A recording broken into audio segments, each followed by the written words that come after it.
Well, thanks for having me tonight, everyone. Like Jamie said, my name is Abby, and I'm a dietitian at the St. Elizabeth Cancer Center. And tonight we're going to be talking about nutrition for the person with prostate cancer. So two of our objectives tonight with this talk is to look at diet and lifestyle and prostate cancer risks, and also understand the role of nutrition in actively treated patients and survivors of prostate cancer. So kind of my timeline for my presentation tonight, I'm going to first start talking about nutrition for prevention and prevention of cancer recurrence.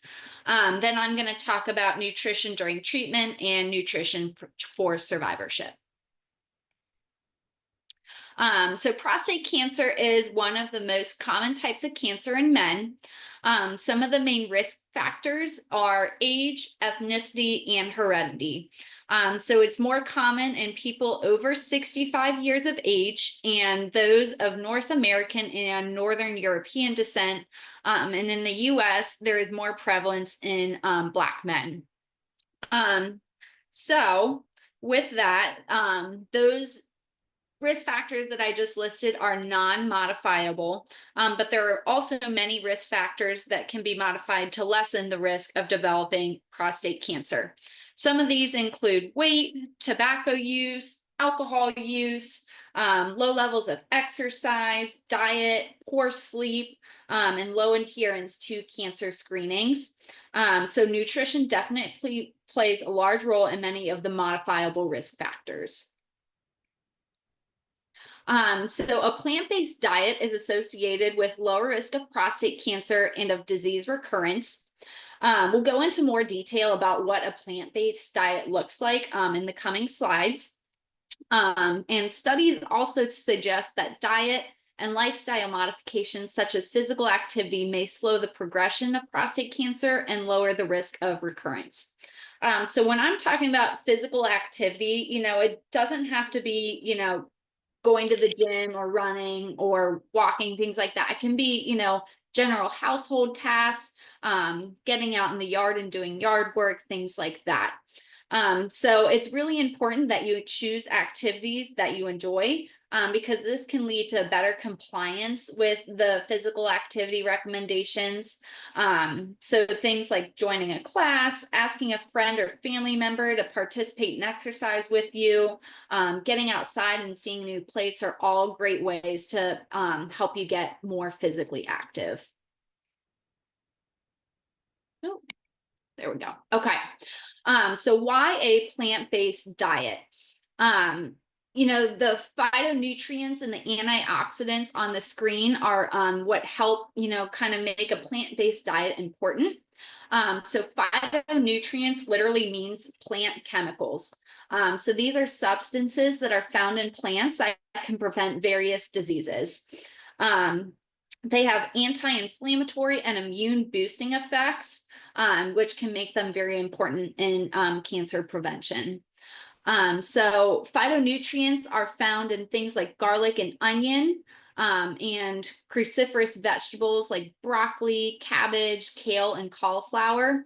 And these can help to reduce prostate cancer risk and often its recurrence and spread. So diets high in lycopene, which is found in like tomatoes and watermelon, flaxseed, green tea, pomegranate, and soy foods are also protective against prostate cancer. So all of these foods that I just listed have anti-cancer actions that can stop the growth of prostate cancer, kill the prostate cancer cells, reduce inflammation, and act as an antioxidant to provide protection against prostate cancer risk. So antioxidants are substances that remove damaging things that can lead to cell damage, which can cause cancer. So antioxidants are found in many colorful fruits and vegetables, spices, herbs, grains, and legumes. So for example, One antioxidant is vitamin C, which is found in like broccoli, Brussels sprouts, bell peppers, tomatoes, citrus fruits, those kind of things. Another antioxidant is found in beta carotene, which is found in apricots, cantaloupe, carrots, grapefruit, and bell peppers as well. So the antioxidant activity in the lycopene, which is found, like I said, found in tomatoes, is believed to help protect against prostate cancer risk. So one thing to add is phytonutrients and antioxidants are not the same exact thing. Phytonutrients have antioxidant effects, but not all antioxidants are phytonutrients. So for example, vitamins and minerals are antioxidants, but they aren't phytonutrients. So really the biggest thing, you don't really need to know the exact difference between phytonutrients and antioxidants. The most important thing is to just eat the rainbow to make sure you're getting all of these, benefits from the phytonutrients and the antioxidants. So the next thing I'll talk about is fat consumption. So the Western diet is full of sweets and animal fats, and these are associated with prostate cancer. So these kind of sweets and saturated fats can increase testosterone levels, which is especially a concern for individuals that have sex hormone dependent cancers. So generally, studies do show a positive relationship between prostate cancer and saturated fat intake. And this is found in a lot of meats and dairy, especially full fat dairy products, poultry with skin, processed meats, and meats that are cooked at high temperatures. Especially, if you're grilling something and that kind of charred, that can, that does have cancer properties when you get that like charred kind of black stuff when you're grilling outside, especially during the summertime. So omega-9 fatty acids, which are found in plants like olive oil, nuts, do show to decrease the prostate cancer risk. So omega-9s are also can help to reduce LDL cholesterol, which is considered like the bad cholesterol, and can also help reduce inflammation and improves insulin sensitivity, which has just a whole, breadth of health benefits. These omega-9s are non-essential, so they are also produced by the body, but it's really important to also try to get omega-9s from our diet. Along with kind of, as we're talking about omega-9s, I'm sure everyone has also heard of omega-6s and omega-3s. So these are not produced by the body, so we have to get omega-6s and omega-9s from the foods we eat. So omega-6s are found in things like nuts, oils, tofu, eggs, chicken, but they can also be found in like our processed and packaged foods, which can lead to inflammation, which is known as, a risk factor for cancer development. So, when you're trying to get in omega-6s, focusing on more of kind of like our plant-based omega-6s, like the nuts and the oils, rather than those from like our processed and packaged foods. And then omega-3s are found in a lot of fish, flaxseed, walnuts, and edamame, which have, really great health benefits for heart health too. So trying to focus more on those omega-3s as well. So next we'll talk about kind of dairy products and calcium and vitamin D. So a high total intake of calcium over about 1,500 milligrams shows a positive association with increased risk for prostate cancer. And along with this, a higher consumption of whole milk may increase prostate cancer recurrence and mortality. So when you're kind of thinking about like a serving of a dairy product, when we're thinking in relation to the amount of total calcium throughout the day, a serving of calcium, which is about 300 milligrams, is about 8 ounces of milk, 3/4 cup of yogurt, about 1.5 ounces of cheese. So we want to try to focus on our more non-dairy sources of calcium, to try to limit our dairy product intake as much as you can throughout the day. So some good non-dairy sources of calcium are in, calcium fortified soy and nut milk, orange juice, breakfast cereals, bone-in salmon and sardines, and then cooked spinach, bok choy, collard greens, kale, also have calcium in it, as well as just fresh leafy greens and tofu. So trying again to focus on your more kind of plant-based sources of calcium rather than, getting calcium from your dairy products. So in general, the recommended amount of calcium for the day for men that are 19 to 70 is about 1,000 milligrams.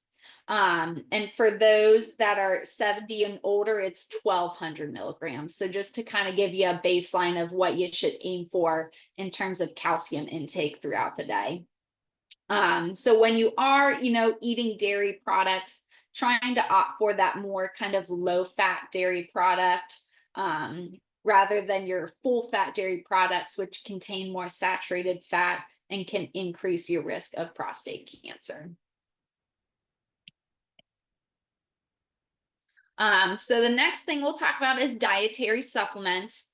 So there's been a lack of significant evidence in the research to recommend any single supplement to decrease your risk of getting prostate cancer. In fact, some of them could possibly increase your risk of developing prostate cancer, especially, the research has found selenium and vitamin E supplementation. So general rule of thumb that I like to say is try to avoid, taking supplements if you can. But, a regular multivitamin is definitely considered safe, and even associated with a 8% reduction in total cancer incidence in men. So trying, I always like to say, try getting, your vitamins and minerals from food first. And if you don't think that you can do that, then definitely, a multivitamin is a good idea to try to get all those vitamins and minerals that you need to protect your health too. So eggs and choline. So choline, which is found in egg yolks, is pretty highly concentrated in prostate cancer cells.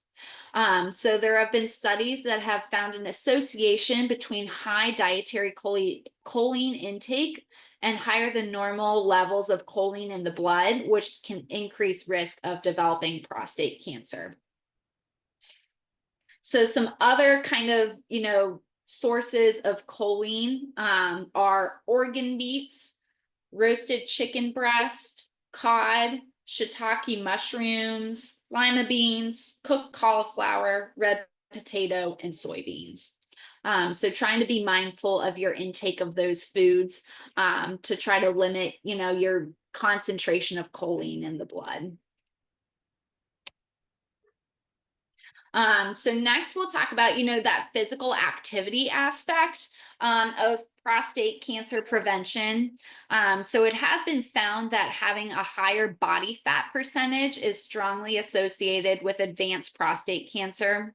Gaining more than about 5 pounds after having a prostatectomy has been associated with doubling the risk of recurrence as well, which is important to, try to follow a general healthy diet with exercise to try to, make sure you're managing your weight as much as you can.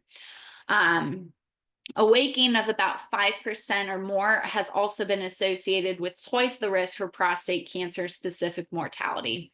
So when we're talking about, physical activity recommendations, it's recommended to get about 3 hours or more a week of vigorous activity, which is associated with lower mortality in survivors.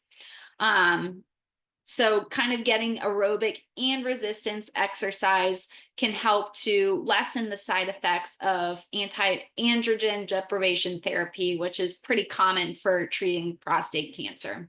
So like I said in the beginning, trying to find a form of exercise that you enjoy will help you be able to maintain that exercise regimen more. So even just getting up and doing household chores or working in the yard can get you up and moving. So just anything that you can tolerate and that you enjoy doing is definitely recommended for getting that exercise recommendation. So next we'll, transition to talking about nutrition and those that are being actively treated for prostate cancer. So one treatment for prostate cancer is radiation therapy. And when you're getting that radiation therapy, it might expose your bladder, rectum, colon, and small bowel to radiation, which can cause, some different side effects, like increased urinary urgency or looser bowel movements.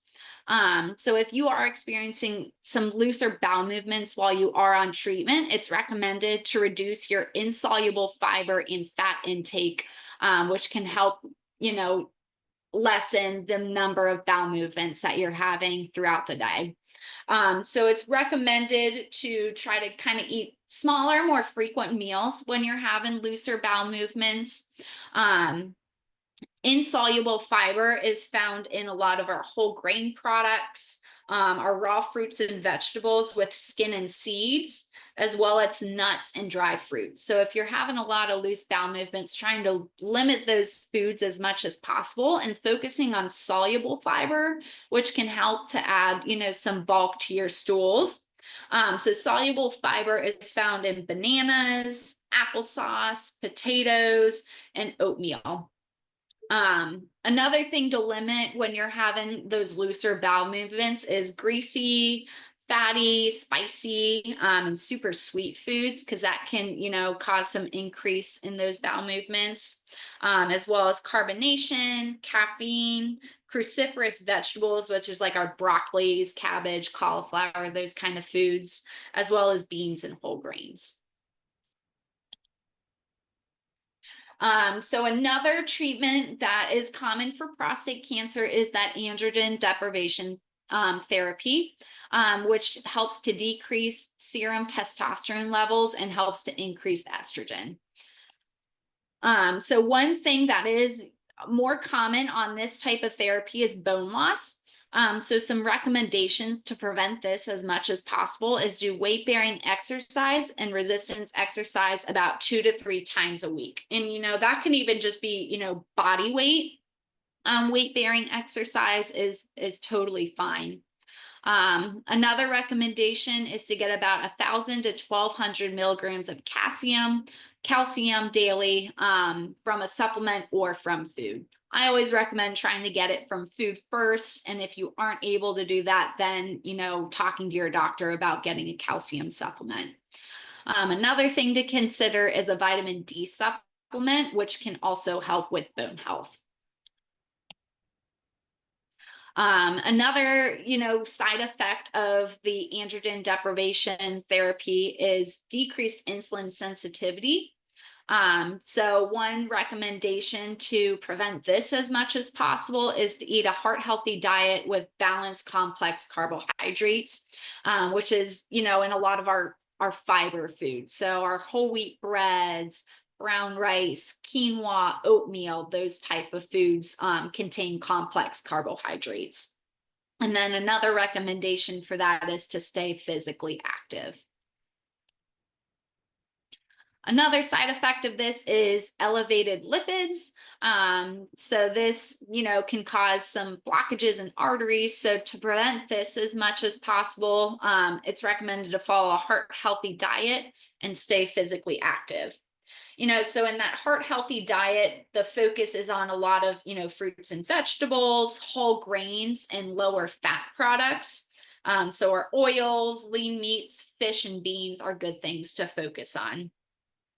Some things to limit with a heart-healthy diet are butter, processed meats, coconut oil, our non-dairy creamers, full-fat dairy products, and fried meats.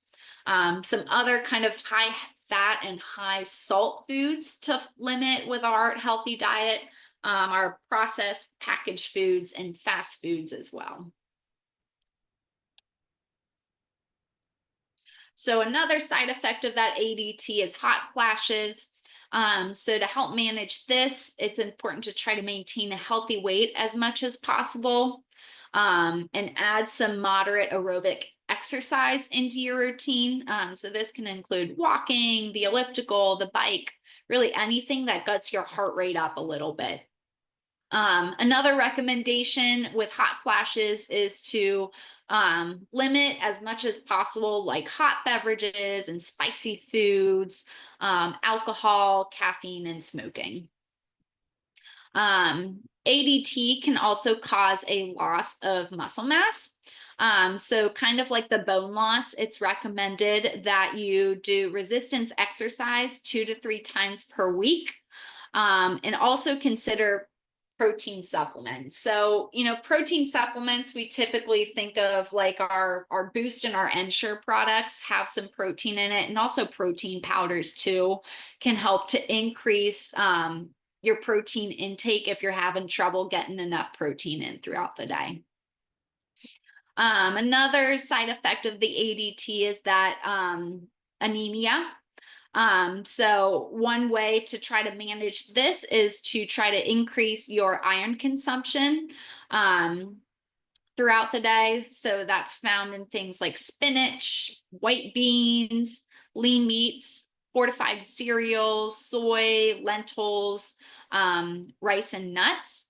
So it's recommended to eat iron-containing foods with foods that contain vitamin C, because vitamin C can help with the absorption of iron in the body.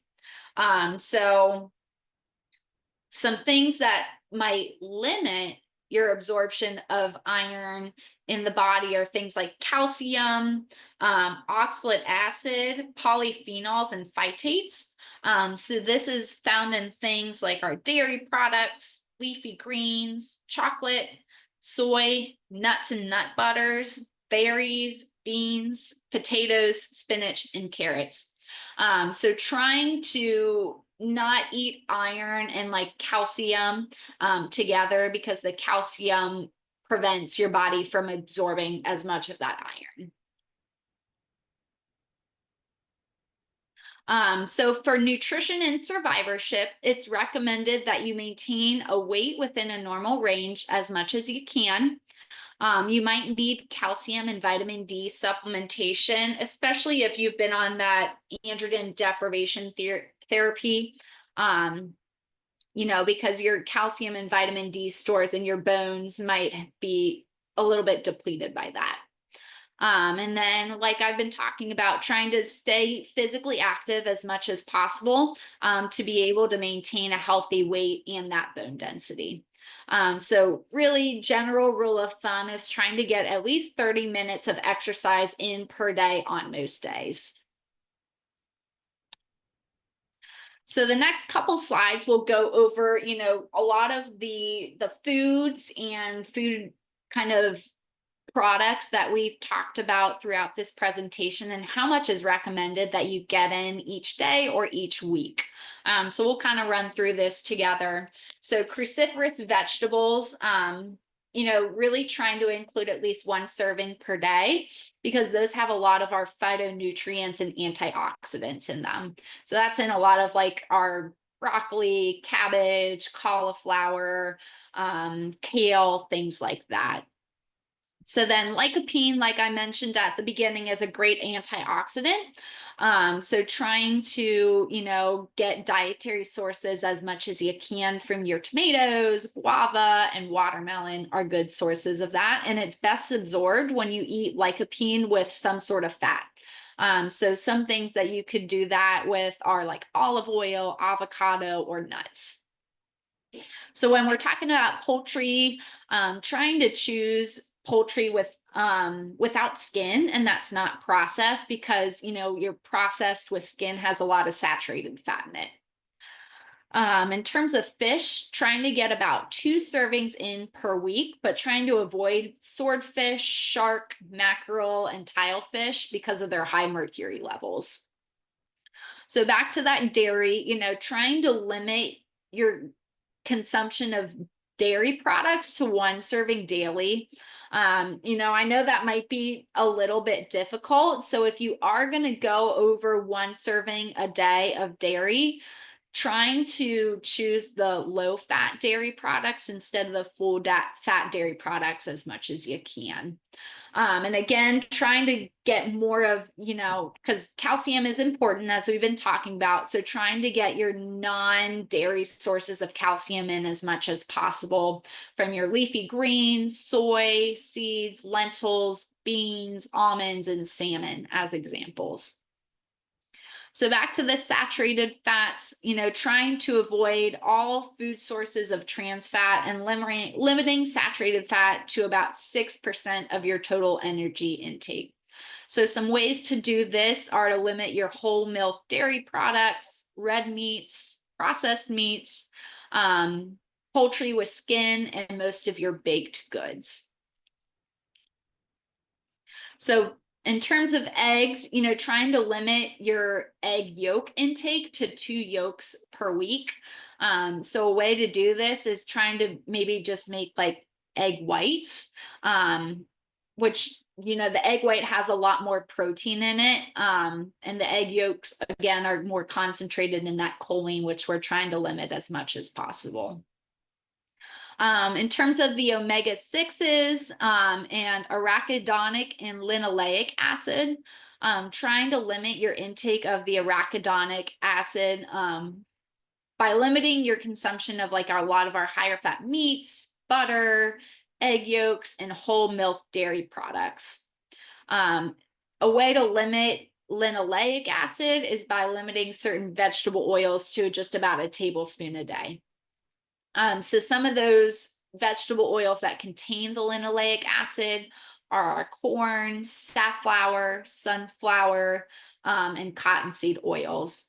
And a lot of processed foods are made from these oils. So omega-3s, on the other hand, trying to increase our intake of omega-3s by getting cold water fish in, if you like fish, about twice a week. So things like salmon, sardines, trout, herring are all good sources of omega-3s. And some more plant-based sources, again, of those omega-3s are things like flaxseed, walnuts, chia seeds, hemp seeds, and pumpkin seeds. So now our omega-9 fatty acids, trying to get these in daily, but since it's found in a lot of like our nuts, trying to watch the portion size of that because nuts can be pretty calorically dense. So we don't want to eat too many nuts throughout the day because, they do have a lot of calories, and we're also trying to, maintain a nice healthy weight. So being mindful of the portion sizes of that. And then flaxseed, trying to include 2 tablespoons of ground flaxseed daily. So a good way to try to get flaxseed in throughout the day is, making a smoothie and adding it into a smoothie, or even making like a pudding or a yogurt. You could add some flaxseed in there too, or even in like oatmeal and things like that is a good way to try to get in some flaxseed. So in terms of soy, try to include soy products regularly in your diet, and trying to opt for kind of your whole soy foods over processed ones. So that includes soybeans, edamame, tempeh, tofu, soy milk, soy nuts, and miso. Trying to get in 1 cup of green tea daily is recommended as well. Again, in terms of calcium, trying to get in about 1,000 to 1,200 milligrams of calcium a day, and trying not to go over that 1,500 milligrams a day. So trying to get calcium from that non-fat dairy products, about 1 serving of that a day. Canned fish with bones, beans, leafy greens, tofu, almonds, calcium fortified beverages like almond milk or soy milk, and also some calcium fortified foods. And then vitamin D is our last one. So trying to get in about 600 to 800 IUs a day, and not going over 4,000 IUs a day. So vitamin D, it's hard in our part of the country, especially this time of year when there isn't a lot of sunlight, because that is a good source of vitamin D. Some other food sources of vitamin D are fish and fortified foods. So, it is pretty common to go on a vitamin D supplement, especially in this part of the country when our sun exposure is limited, especially at this time of year. So I kind of wrote out a couple sample meal plans for you guys, just to give you an idea of what the diet for, preventing and, managing prostate cancer would look like. Typically I would equate this to being more of like a Mediterranean diet type of, meal plan. Really just focusing on a lot of your more plant-based products and limiting your more processed and packaged foods. So, going through the day, for breakfast, a great thing to include is an omelet with some vegetables in it, just to get a couple servings of vegetables in at that breakfast meal, which is, it's typically hard to do, but an omelet is a great way to do that. Trying to do unsweetened coffee as much as you can. I'm definitely a person that I need to add a little bit of sweetness to it. So trying to be mindful of how much like creamer or sugar you're putting into, your coffee to sweeten it up. So for lunch, you could do like a lentil soup. I have a recipe for tabouleh for you guys on the next slide. Trying to include, again, those whole grains. Hummus is a great one because it's got a lot of healthy fats in it and protein. So hummus is, a great one to include if you like that. And then trying to get a vegetable in too.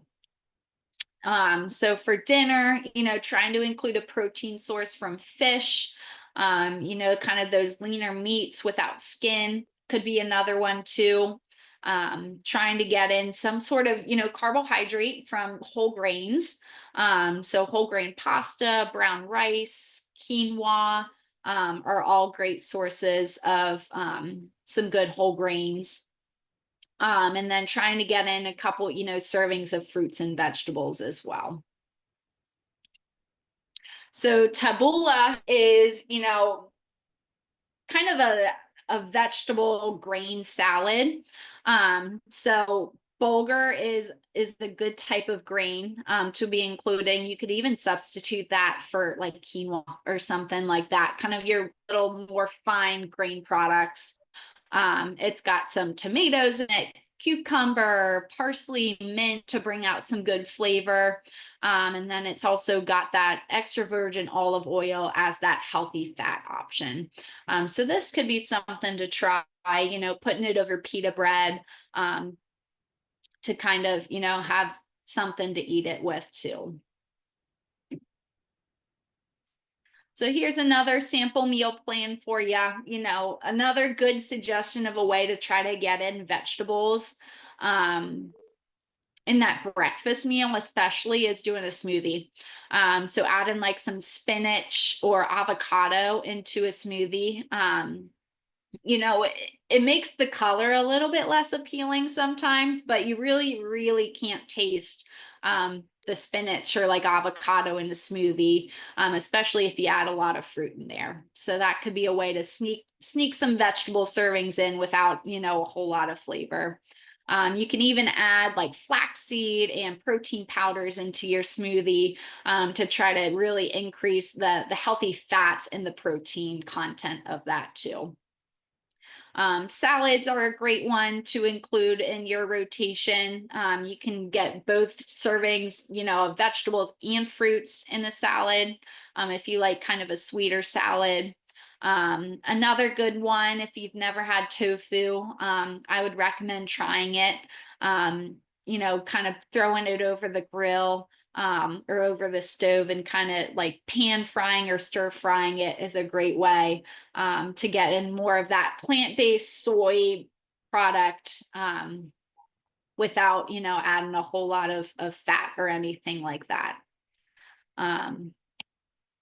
So, you know, all in all, from, you know, this talk, trying to just eat a variety of plant-based foods and limit your fats from animal sources is just a good, you know, summary of everything that I talked about with you guys today.